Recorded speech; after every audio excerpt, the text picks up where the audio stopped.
மாலை 5 மணிக்கு தொடர்ந்த மாமன்ற உறுப்பினர்களின் மாதாந்திர கூட்டம் இரவிலும் தொடர்கிறது. நெல்லை மாமன்ற உறுப்பினர்களின் மாதாந்திர கூட்டம் இரவிலும் தொடர்ந்து நடைபெற்று வருகிறது.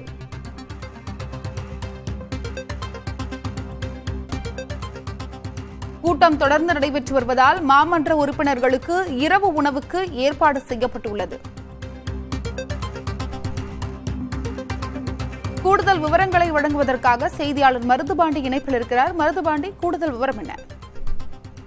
அருணா, திருநெல்வேலி மாநகராட்சிக்கு உட்பட்ட 4 மண்டலங்களில் 55 வார்டுகள் செயல்பட்டு வருகிறது. இந்த 52 வார்டுகளில் இருக்கக்கூடிய மாமன்ற உறுப்பினர்கள் மாதம் ஒருமுறை மாநகராட்சி மேயர் தலைமையில் மாமன்ற கூட்டம் நடைபெறுவது வழக்கம். அந்த வகையில் இன்று மாமன்ற கூட்டமானது நடைபெறும் என அறிவிப்பானது வெளியிடப்பட்டிருந்த நிலையில் இன்று மேயர் சரவணன் தலைமையில் இந்த மாமன்ற கூட்டம் இன்று மாலை 4:30 மணிக்கு நடைபெறும் என தெரிவிக்கப்பட்டிருந்தது. எப்பொழுதுமே காலை நேரத்தில் இந்த மாமன்ற கூட்டம் என்பது நடைபெறும் நிலையில் இன்று நிர்வாக காரணங்களுக்கால் மாலை 4:30 மணிக்கு நடைபெறும் என மாநகராட்சி நிர்வாகம் அறிவிப்பானது வெளியிட்டிருந்த நிலையில் சுமார் 20 நிமிடங்கள் தாமதமாக மேயர் மாமன்ற உறுப்பினர்கள் வந்ததால் 4:30 மணிக்கு துவங்க வேண்டிய இந்த மாமன்ற கூட்டம் 4:50 மணிக்கு துவங்கியது. சுமார் 40க்கும் மேற்பட்ட கவுன்சிலர்கள், மாநகராட்சி ஆணையர், மேயர் மற்றும் துணை மேயர் தலைமையில் தொடங்கிய இந்த மாமன்ற கூட்டத்தில் தொடக்கத்தில் இருந்தே திமுக மாமன்ற உறுப்பினர்களும் மேயருக்கும் இடையே காரசார விவாதங்கள் நடைபெற்றிருந்தது.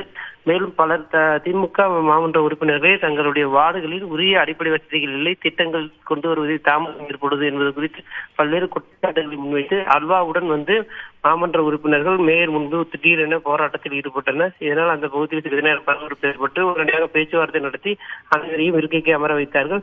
தொடர்ந்து மாமன்ற உறுப்பினர்களுக்கு முறையான திட்டங்கள் ஒதுக்கீடு செய்ய வேண்டும், நிலைக்குழுக்களுக்கு உரிய மரியாதை கொடுக்கப்படவில்லை என குற்றச்சாட்டு வைக்கப்பட்டிருந்த நிலையில் நிலைக்குழு உறுப்பினர்கள் மற்றும் மண்டல தலைவர்கள், மாமன்ற உறுப்பினர்கள் அனைவரும் தனித்தனியாக தங்களுடைய கோரிக்கைகளை முன்வைக்க உரிய நேரம் ஒதுக்கீடு செய்ய வேண்டும் என தொடர்ந்து மாவட்ட கூட்டத்தில் கோரிக்கையானது வைக்கப்பட்டிருந்தது. அதனைத் தொடர்ந்து இந்த கூட்டத்தில் பங்கேற்ற அனைவருக்கும் பேசுவதற்கு நேரம் ஒதுக்கீடு செய்யப்படும், அவர்கள் குறைகளை எடுத்து வைக்கப்படும், குறைகள் மீது விவாதம் நடத்தப்பட்டு அது தொடர்பான நடவடிக்கைகள் எடுக்கப்படும் என ஆணையர் உறுதியளித்தார்.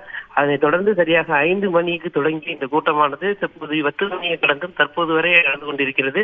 மேலும் ஒவ்வொரு மாமன்ற உறுப்பினர்களும் தங்கள் குறைகளை எடுத்துரைத்து வருகிறார்கள். மேலும் 10 மணியை கடந்ததன் காரணமாக அனைத்து மாமன்ற உறுப்பினர்களுக்கும் தற்போது இரவு உணவு கொண்டு வரப்பட்டிருக்கிறது. தொடர்ந்து மாமன்ற கூட்டமானது நடைபெற்று வருகிறது. அருணா, மாமன்ற உறுப்பினர்களின் கூட்டம் இரவு நேரத்திலும் தொடர்வதற்கான முக்கிய காரணம் என்ன? அருணா, பொதுவாகவே இந்த மாமன்ற கூட்டம் என்பது காலை சரியாக 10:30 மணிக்கு துவங்கி 3 மணி வரை நடைபெறுவது வழக்கம்.